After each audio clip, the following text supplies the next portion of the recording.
There are many budget proposals out there, Republican, Democrat, governors. There have been many iterations of all those budget proposals. And in the craziness that is the legislative session and the post-legislative session, we thought it was very important from our perspective to just propose and present what is in our budget and be to our colleagues in the House and the Senate, Republican and Democrat, and allow them to ask questions that they may have, because we think the more information people have, the better off and the better product we will have going forward. Now, as you also know, there have been many leader and governor meetings going on in the past few months. Clearly, they have not borne much fruit, or else we wouldn't be in the middle of July without a budget.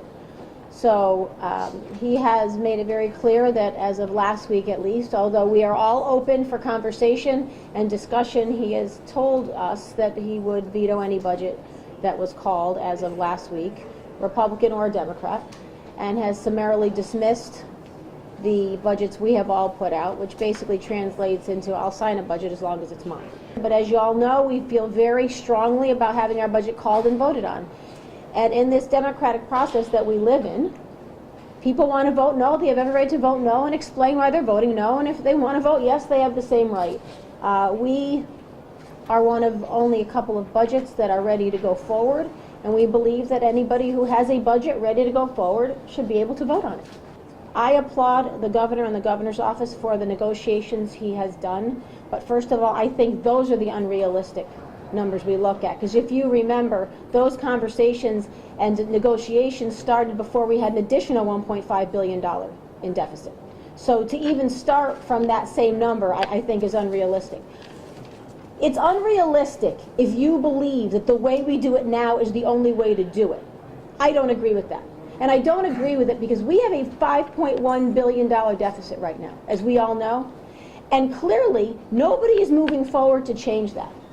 And unfortunately, the way we do it now, whether it be union concessions or union benefits, whether it's school funding, whether it's municipal aid funding, and this isn't just about unions. This is about every aspect of state government. How we hire, how many people we have in the workforce. I mean, there's a list a mile long. What we're doing now is not working. We have over $5 billion deficit, so it's clear. It's not my opinion it's not working. It's just not working. So the governor's presumption that's unrealistic is only unrealistic if you believe that that is the only way to do it. And clearly doing it this way is not working. I don't have a crystal ball, but I will tell you this. I want whatever agreement will actually make changes to the state of Connecticut and fix the problem we're in. I will not support, and the House Republicans will not support a budget that just, as I've said before, rounds the edges of a square a little bit. It's still not a circle, it's still a square with a little rounded of an edge. We cannot support anything that doesn't have structural changes, doesn't change the way the state of Connecticut works. Because if we don't do that, remember back in 2011, the biggest tax increase?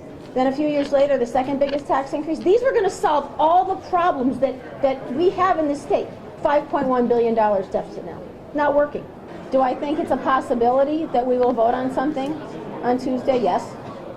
Do I think it's likely? No. But if we go in there to vote, I am calling the House Republican budget and we will be getting a vote on it. And if that does not happen, there's going to be a big problem. Because, once again, you want to vote no, you have every right to vote no and explain why you voted no. But not getting a vote on budgets that are fully vetted and ready to go is not what democracy is about.